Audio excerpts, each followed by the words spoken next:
अगर धमकियां तो दे रहे हैं हमारे सारे प्रधानों को, बीडीसी ब्लॉक प्रमुख जो भी हैं, और जो छोटे छोटे कार्यकर्ता हैं सेक्टर जोन प्रभारियों पर भी मुकदमे लगा रहे हैं, फर्जी मुकदमे लगा रहे हैं। हम प्यारे दोस्तों नमस्कार, मैं रिपोर्टर राहुल आंधी आपके साथ अभी हम मौजूद हैं फैज़ाबाद जिला अयोध्या के जिला के अंतर्गत एक सीट आती है मिल्कीपुर उपचुनाव के चलते यह सीट पूरे उत्तर प्रदेश के साथ ही देश के जो हिंदी पट्टे या हिंदी भाषा जो समझने वाले लोग हैं उनके जहन में भी काफ़ी चर्चा पे है। सबसे बड़ा इसका कारण ये है कि यहाँ से इसके पहले जब लोकसभा चुनाव हुआ भाजपा हार गई और वर्तमान समय में लगातार इस सीट की निगरानी जो है वो खुद इस सूबे के मुखिया योगी आदित्यनाथ कर रहे हैं।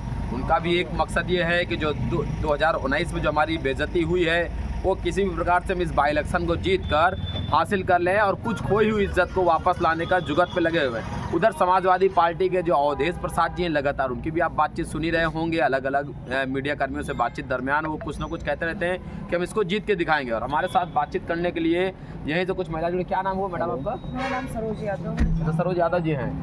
क्या आपके पास कुछ पार्टी में दायित्व है? मैं जिला अध्यक्ष हूँ समाजवादी पार्टी की महिला सभा की। महिला सभा, तो क्या तैयारी चल रही है महिलाओं के बीच? महिलाएं घर घर जाकर वोट मांग रही हैं, लोगों का समर्थन मांग रही हैं और लोग समर्थन दे भी रहे हैं। हम लोग बहुत अच्छे भारी मतों से जीतेंगे। नहीं, ये तो अच्छी बात है, उम्मीद रखना चाहिए कि हम भारी मतों से ही जीतेंगे। लेकिन कई दफ़ा अभी 9 सीटों पर बाई इलेक्शन हुए हैं, आप कुंदरकी तक हार गए, 2 सीटें ही आपके हिस्से पे लग सकती, करहल और शीशमऊ। देखिए ऐसा है कि ये सरकार है।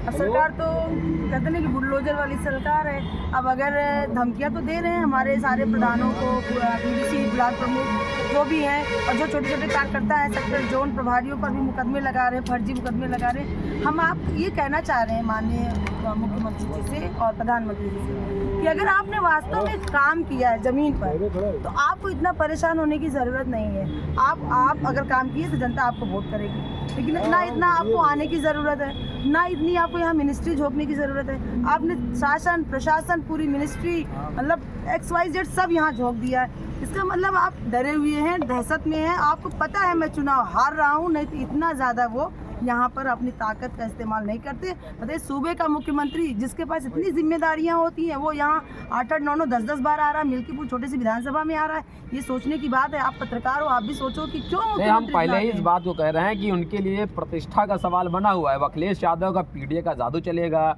या फिर वो जो तमाम सारी और जो बातें हैं, अभी महाकुंभ भी चल रहा है, तो इन सबसे तैयारियों के लिए जब बात चले तो इसको जीतना उनके लिए बहुत ज़रूरी हो गया है। तो ये प्रतिष्ठा योगी ने क्यों बना रखी है? उनको प्रतिष्ठा बनानी ही नहीं चाहिए। ये सम्मान, ये जनता के अपना अधिकार है, वोट देना अपना अधिकार है। जनता वोट करेगी और जनता जिसको चाहिए थी उसी को सांसद बना दी। अगर इन्होंने लोकसभा में यानी काम किया होता, जिस तरह से उन्होंने विकास के नाम पर लोगों का घर गिराया, बुलडोजर चलवाए, सड़कों के चौड़ीकरण के नाम पर लिया, मुआवजे के नाम पर कुछ नहीं दिया। एक सीनियर सिटीजन्स वॉशरूम जाने के लिए दूर दूर जाती हैं जो डंडा ले लेके चल रही थी। ये बताइए कि उनकी आत्मा नहीं रो रही है? आपने घर 60-60 साल 80-80 साल के घरों को गिरा दिया और दिया कुछ नहीं है। तो जनता बिल्कुल बौखलाई थी, जनता ऊब चुकी थी। और ये भगवान को मानने वाले सभी, हम भी भगवान को मानते, वो भी मानते हैं, लेकिन ये भगवान के नाम पर वोट लेने की जो कोशिश इनकी थी, जनता को केवल गुमराह करने की ये साजिश थी और जनता इनसे उबी थी। इसलिए इनको जनता ने लोकसभा में सबक सिखाया और फिर विधानसभा में जनता इनको सबक सिखाएगी, क्योंकि जनता अभी भी परेशान है। यहाँ की जनता मूल रूप से साढ़ से परेशान है। जाकर देखिए, खेतों में साढ़ खा रहे फसलों को। इतनी मेहनत से किसान फसलों को उगाता है लेकिन उसको साढ़ खा जा रहा है। यहाँ की जनता, महंगाई ज़्यादा चरम पर है, रोजगार कहीं है नहीं, नौजवान बेरोजगार टहल रहा है, नौजवान चोरी छिनैती चमारी ये सब चीज़ों को करने पर उतारू हो गया। अगर उसके जेब में पैसा हो, रोजगार हो, तो वो चोरी छिनैती क्यों करेगा? तो ये सब मुद्दे हैं विकास के। विकास नहीं कर रहे, वो कागजों पर केवल बातें कर रहे हैं। तो इसलिए जनता आपकी यहाँ भी बताएगी।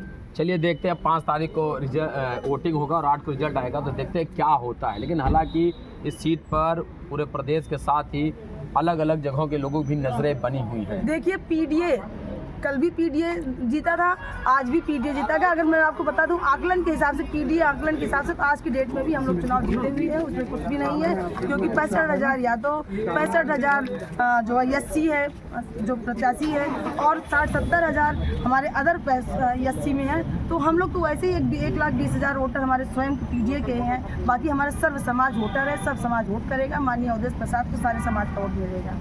चलिए बहुत धन्यवाद। तो पर दोस्तों हमारे साथ बातचीत करने जुड़ी हुई थी सरोज यादव जी से हमने जानने का प्रयास किया कि उनके पास कौन सी गणित है।